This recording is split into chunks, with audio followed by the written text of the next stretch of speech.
ഇത് state competition ഒന്നല്ലല്ലോ. ഒരു കോപ്പല്ല. Flash back. അയ്യോ കുഞ്ഞെ, ഇത് വെറും വേഷമാ, തട്ടിപ്പാ.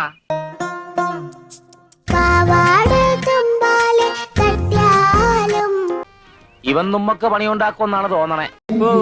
ഗോൾഡ് മെഡൽ കിട്ടി, സ്റ്റേറ്റ് ചാമ്പ്യനായി. ഇവൻ പറയുന്നത് വിശ്വസിക്കരുത്. ഇവൻ ഭക്ഷണം കഴിക്കാനും കള്ളം പറയാനും മാത്രമാണ് വാ തുറക്കുന്നത്. അടുത്ത നാഷണലിലൊക്കെ പോകും. ഉണ്ട്. ഞാൻ അടുത്ത പ്രിപ്പയർ ചെയ്യണത് നാഷണൽ ചാമ്പ്യൻഷിപ്പിന്. അത് കഴിഞ്ഞിട്ട് വേൾഡ് ചാമ്പ്യൻഷിപ്പ് ഇന്ത്യയുടെ ഫ്ലാഗ് ഞാൻ എന്ത് ചെയ്ത് തൂക്കും. പച്ചപ്പുളു ഇപ്പൊ പൊളിച്ചേരാം. ഞാൻ 3 മാസമേ ഉള്ളൂ MMA സ്റ്റാർട്ട് ചെയ്തിട്ട്. തൂക്കിയല്ലോ നാദാ. Okay okay.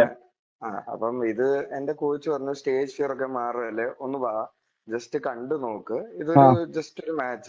പോകുമ്പോ ഞാൻ ഒന്ന് കണ്ടേക്കട്ടാ. എന്തിന്? കഷ്ടകാലം ആരംഭിച്ചോന്ന് അറിയാലോ. അങ്ങനെ പറഞ്ഞിട്ടാണ് നീ റിങ്ങിൽ ഇറങ്ങിയത് അല്ലേ? ഇറങ്ങിയത്. ഓക്കെ. ഇങ്ങനെ ഇതെടുത്ത് യൂട്യൂബ് ഇടും കോപ്പ് ഉണ്ടാക്കുന്ന. നീ എന്റെ മാനം കളയരുത്, നിനക്ക് എന്ത് വേണേലും ഞാൻ തരാം. അതും ബ്രോ എന്റെ സ്പെഷ്യൽ കാറ്റഗറിയാണ്. കാരണം എനിക്ക് 30 വയസ്സുണ്ട്. ജീവിതത്തിൽ ആദ്യമായിട്ടാണ് ഒരു MMA ഇതിന് ഇറങ്ങുന്നത്. Okay okay. ഇത് സ്റ്റേറ്റ് കോമ്പറ്റീഷൻ ഒന്നല്ലല്ലോ. ഒരു കോപ്പല്ല.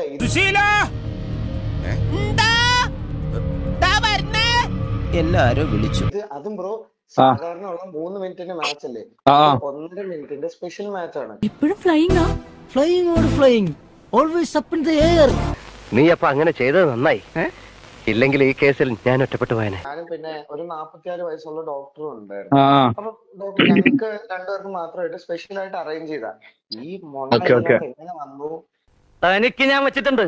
എന്താണോ തിളങ്ങ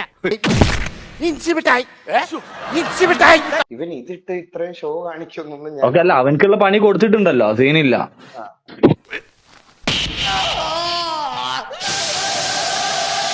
ഞാൻ മണവാള, നിന്നെ വെല്ലുവിളിക്കണേ ഒരു ഓപ്പൺ ഫ്രണ്ട്ലി മാച്ച്. നീ എന്നിട്ട് ഫൈറ്റ് ചെയ്യാണ്ടോ? നീ പറയുന്ന സ്ഥലത്ത് ഞാൻ വരും. ഞാൻ പെട്ടു ഇല്ലേ?